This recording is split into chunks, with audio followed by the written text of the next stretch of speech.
تو انہوں نے دکھایا کہ گلف سٹیل جو ہے یہ اس کے کاغذات ہیں، یہ کاغذات ہیں کمپنی کی زمین کے، یہ اس کی یوٹیلیٹیز کے ہیں، یہ وہ 2 بینک ہیں جن سے قرضہ لیا گیا ہے اور یہ فیکٹری لگائی گئی ہے. تو وہ بات ختم ہو گئی. آخر میں انہوں نے یہ کہا وہ ڈاکیومنٹس دیے آپ کی بات کہ لون لیا ہے بینک نے، لون دیا ہے، ڈاکیومنٹس ہیں. جی ذرا آگے بھی سن لیجئے.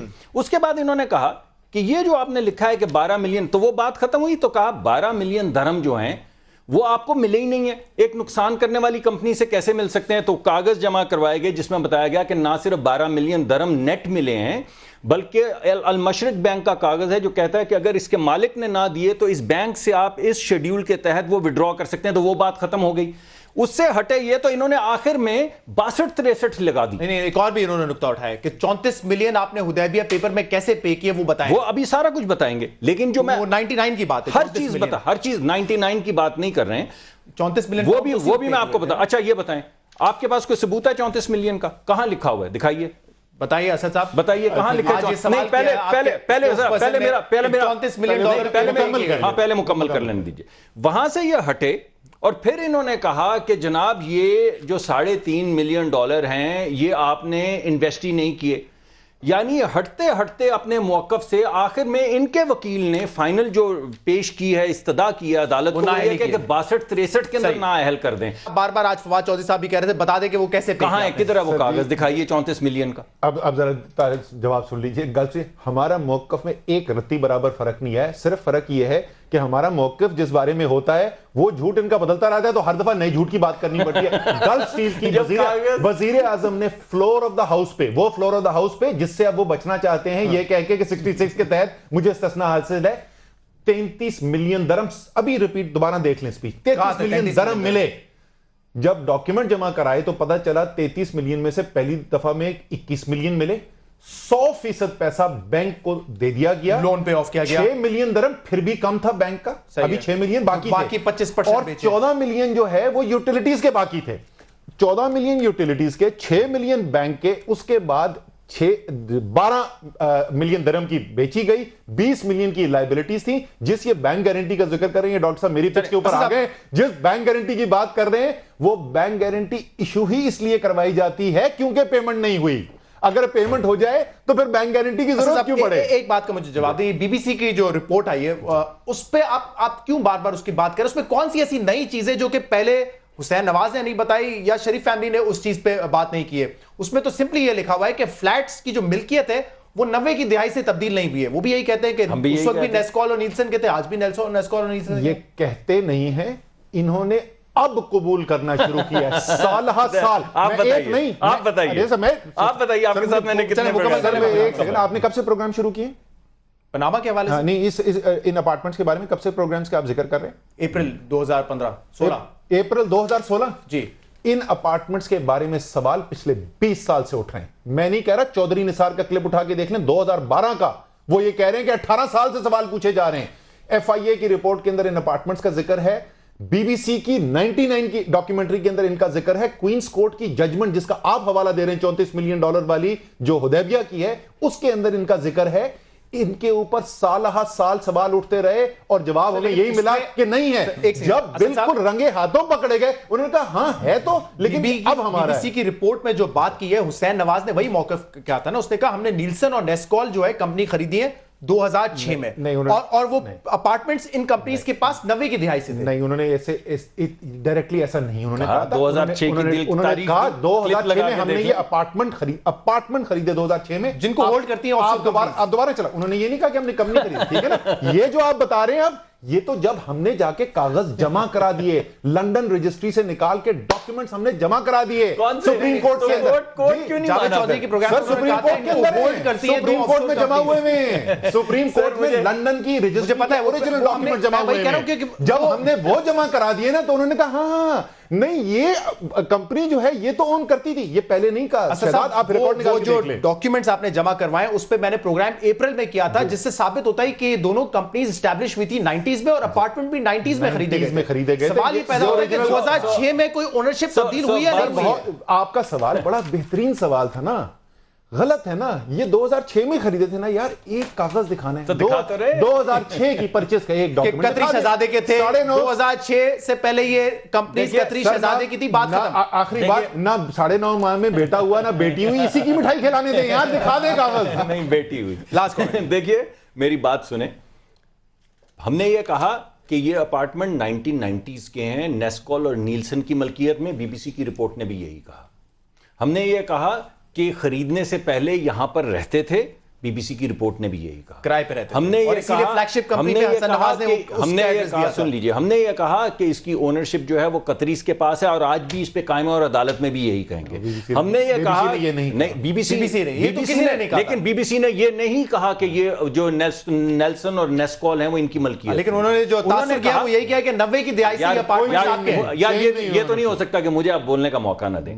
جب ایک ہی بات بی بی سی کہہ رہی ہے کہ 90s کے اندر نیسکول اور نیلسن اون کرتی تھی, اور ہم بھی کہہ رہے ہیں, جب ہم بھی آپ کو بتا رہے ہیں کہ اس سے پہلے ہم وہاں پہ رہتے تھے, اور وہ بھی یہی کہہ رہے ہیں, اور جب ہم آپ کو کہہ رہے ہیں کہ ہم ثبوت پیش کریں گے کہ 2006 کے اندر یہ اپارٹمنٹ نیلسن اور نیسکول خریدے گئے تھے, تو اس میں نئی انفارمیشن کیا ہے؟ ٹھیک ہے, لاسٹ سر, تحریک انصاف نے جو تمام ثبوت دیے, ان تمام ثبوت کو ان تمام سپریم کورٹ میں, سر یہ سپریم کورٹ میں جمع ہوئے ہیں, وہ کیوں کہتے ہیں؟ اور بی بی سی تمام ثبوتوں کو بی بی سی نے انڈورس کر. آپ یہ بتائیے کہ وہ جو ثبوت جمع ہوئے ہیں وہ عدالت کیوں کہہ رہی ہے اس میں پکوڑے بیچے جائیں؟ پھر انہوں نے بالکل بھی یہ نہیں کہا, انہوں نے بالکل بھی یہ نہیں کہا, بالکل بھی یہ نہیں کہا. سامنے آ جائے گا, یہ آپ کورٹ کو بالکل غلط مسکوٹ کریں, کورٹ نے بالکل یہ نہیں کہا. دن میں سامنے آ جائے گا جو بھی نتیجہ ہوگا. بہت بہت اگر آپ نے ثبوت دیا ملک صاحب, آپ کا بہت بہت شکریہ. مصدق ملک صاحب کا کہنا ہے کہ آرٹیکل 66 کے پیچھے نہیں چھپ رہے, 2 دن میں یہ ثابت کر دیں گے کہ کسی قسم کی غلط بیانی نواز شریف صاحب نے اپنے بیان میں نہیں کی.